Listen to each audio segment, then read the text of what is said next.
The CEO held the plastic device, laughing at his competitors. He didn't know his empire would soon evaporate.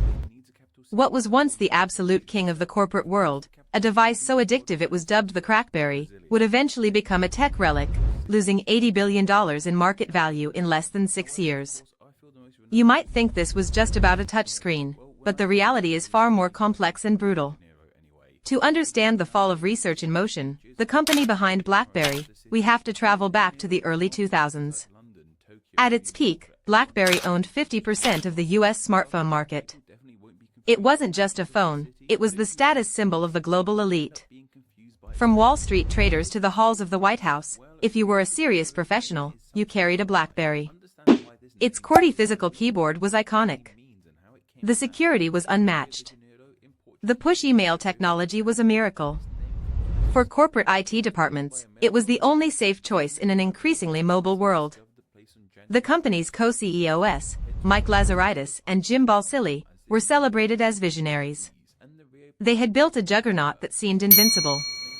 But behind the scenes, a different reality was brewing. The year was 2007, and Apple had just unveiled the iPhone. The reaction from BlackBerry leadership? They dismissed it. They looked at the iPhone's lack of a physical keyboard and its abysmal battery life, and they laughed.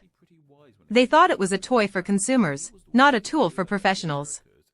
This arrogance was the first crack in the foundation. They believed that their enterprise stronghold was unassailable.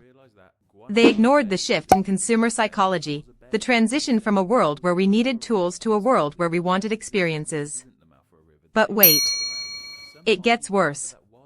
While Apple was iterating, BlackBerry was obsessing over hardware perfection, missing the software revolution entirely. As the years ticked by, the competition intensified. Android emerged, turning the market into a war of ecosystems. BlackBerry, meanwhile, was stuck in a cycle of bureaucracy. They had two CEOs with conflicting visions. Lazaridis was the engineering genius focused on efficiency, while Balsillie was the aggressive salesman chasing expansion. They were internally divided, slowing down innovation to a crawl. They failed to build a functional app store, they failed to create a user-friendly browser, and they failed to understand that the prosumer, the regular person who wanted a phone for both work and play, was the new primary target.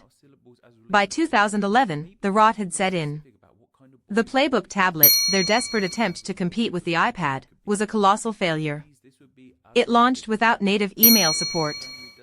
Yes, you heard that right, a device meant for business, lacking the one feature that made BlackBerry famous. It was an embarrassment that signaled the end of the company's relevance. Investors started to flee. The stock price, which had touched over $140 at its height, began a terminal descent. The brand wasn't just losing money, it was losing its identity. Then came the climax. The launch of the BlackBerry 10 operating system was supposed to be the savior, the make-or-break moment. It was delayed again and again. When it finally arrived, the market had moved on. The world was already dominated by iOS and Android. Customers didn't want to learn a new gesture-based system for a niche phone when they could have a million apps on their Samsung or Apple device.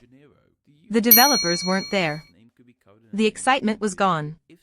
The board finally realized the gravity of the situation. Lazaridis and Balsillie were pushed out. Torsten Heinz took the helm, but it was like trying to patch a sinking ship with duct tape. By this time, the $80 billion in valuation had vanished into thin air. It wasn't just a loss of wealth, it was the erasure of a legacy. The company retreated from the hardware business, attempting to pivot to software and cybersecurity, but the damage was irreversible. What happened to BlackBerry is a masterclass in the innovator's dilemma. They were so focused on protecting their existing market share and their existing customers, the enterprise IT managers, that they failed to see the consumer revolution staring them in the face. They became victims of their own success, trapped by the very features that had made them rich. They thought the keyboard was the value proposition, but they were wrong.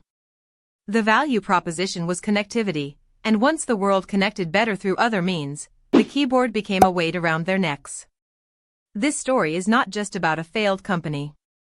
It is a warning to every organization that thinks they are too big to fall. Markets are not loyal. Consumers are not stagnant. When you stop listening to the edges of your market, you are already dead. The rise and fall of BlackBerry remains one of the most significant business tragedies of the digital age, a cautionary tale that still haunts boardrooms today. If you thought the collapse of this giant was insane, wait until you find out what Nokia did after all this, the other half of the mobile tragedy that mirrored BlackBerry's path to extinction. Watch our deep dive on the failure of the Nokia Lumia ecosystem next.